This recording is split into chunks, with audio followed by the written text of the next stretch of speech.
बड' लेटेस्ट आपडेटआव बयखौबो बरायबाय। दिनैनि रादाबखौ फरायदों आं प्रमद खाख्लारि। गिबि निउसआव दङ त्रिपुरायाव मोसौ सिखावनि सन्देहआव सासे सुबुंखौ बुनानै बुथारो। त्रिपुरानि सिपाहि जिल्लायाव मोनसे दुथां सुबुंनि हानजाया सासे 22 बोसोरनि सुबुंखौ मोसौ सिखावनि सन्देहआव बुथारो। बे जाथायजों लोब्बा थानाय सानै सुबुंखौ पुलिसआ हमो। मोसौ सिखावनि सन्देह खालामजानानै बुथारजानाय सुबुंखौ ललित मिया होनना सिनायथिनाय जादों। दुथांफोरा ललित मियाखौ बुनाय खौरांखौ पुलिसआ मोननानै जायगायाव थांनानै रैखा खालामो। पुलिसआ रैखा खालामनाय समाव ललित मियाया जोखोम जाखाबायमोन। जोखोम जानाय ललित मियाखौ जायगानि देहा फाहामसालियाव लांनाय जायो, नाथाय गोब्राब जोखोम जानायनि थाखाय गोजौ फाहामथायनि थाखाय आगरतलानि जिडिपि हस्पिटालाव डक्टरा दैथायहरो।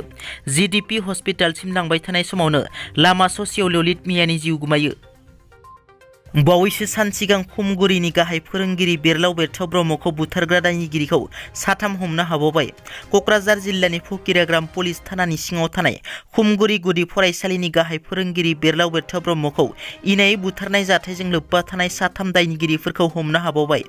हमजानाय साथाम दायनिगिरिफोरखौ प्रबाल दैमारि, गौरब सरकार आरो प्रेनजित बसुमतारी होनना सिनायथिनाय जादों।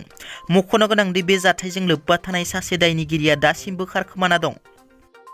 मोनसे फेसबुक पस्टनि थाखाय आसामनि सासे लाइमोना खैफोदाव गोग्लैदों। काछार जिल्लानि सासे लाइमोना फेसबुक पस्टनि गेजेरजों आलफा उदां उदखारि हानजायाव हाबनो गोसो जानाय आरो थियारि होनना लिरनायनि उनाव गोजानावनि आलासि जानाङो। हमजानाय लाइमोनखौ बाप्पा कुमार होनना सिनायथिनाय जादों। बाप्पा कुमारा प्रतिदिन टाइम खौरां बिजोंनि रिपर्टखौ शेयार खालामनानै लिरोदि मोजां खामानि, आंबो हाबफैनो रेडि, अन्नानै सोरबा थंखौ हरदो होनना। आलफायाव जयेन जानो गोसो जानाय फेसबुक पस्ट होनानै हमजानाय लाइमोन बाप्पा कुमारा सिलचरनि थागिबि। बे पस्टनि उनाव काछार पुलिसआ बिथांखौ हमो। काछार एसपि रामानदीप कौरा फोरमायनाय बादिब्ला हमजानाय लाइमोननि पस्टखौ साइबार क्राइम पर्टाला नागिरनानै दिहुननायनि जोहै पुलिसआ हमनो हायो होनना। आसाम मेघालय सीमा जेंनाखौ लानानै गोरोबथा सहि खालामदों। गोलाव 50 बोसोरनिफ्रायनो सोलिबोबाय थानाय आसाम मेघालय सीमा जेंनाखौ लानानै आसाम आरो मेघालय मोन्नैबो रायजोनि गिबि मन्थ्रि बिथांमोना मैया गोरोबथा सहि खालामदों। भारतनि नखर मन्थ्रि अमित शाह, मोन्नैबो रायजोनि चिफ सेक्रेटारिफोरनि नुजाथिनायाव बे गोरोबथाखौ आसामनि गिबि मन्थ्रि डक्टर हिमन्त बिश्व शर्मा आरो मेघालयनि गिबि मन्थ्रि कनराड के सांमा बिथांमोन सानैबो गोरोबथा सहि खालामो। बे गोरोबथाया जानायनि उनाव नखर मन्थ्रि अमित शाह आरो आसामनि गिबि मन्थ्रि डक्टर हिमन्त बिश्व शर्माया मैयानि सानखौ जारिमिनारि सान होननानै बुंथियो। गुवाहाटीआव फिन बर'फोरनि हानि सायाव हा माफियानि गाज्रि नोजोर। फिन बर'नि हाखौ सिख'नानै लानो नागिरनाय जाथाया सोराङाव फैदों।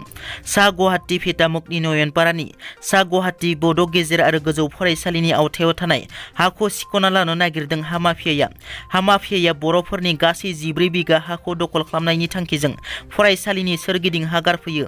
बे जाथायखौ खौरां मोननानै मैया दुलाराय बाथौ गौथुम, गुवाहाटी जिल्ला एबसु आरो ओनसोलनि माखासे दैदेनगिरिफोरा नायगिदिंहैयो।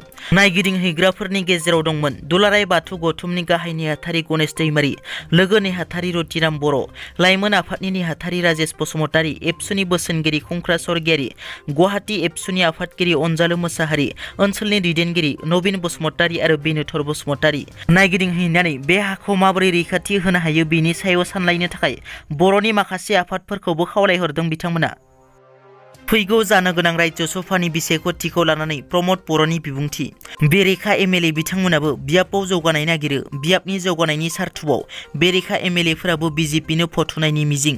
बिसायख'थियाव बेरेखा एमएलएफोराबो हेफाजाब खालामगोन आरो बिपिएफनि साथाम एमएलएफोराबो बियाबनि जौगानायनि सार्थुआव गिबि मन्थ्रिजों सावरायदों। बिपिएफनि साथाम एमएलएआबो राज्य सभायाव UPPLनो भट होगोन होनना बिथाङा बुंथियो।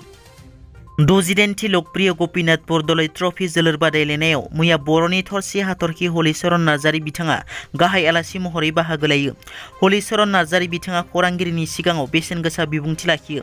बे जोलुर बादायलायनायखौ गुबुन गुबुन जायगानिफ्राय फैनानै नायनो फैनायखौ गोजोननाय फोरमायो आरो बेबादिनो गेलेगिरिफोरखौ हेफाजाब होलांनो खावलायो, जाहाथे गासिबो गेलेगिरिफोरा गोसोआव गुदुं जायो होनना।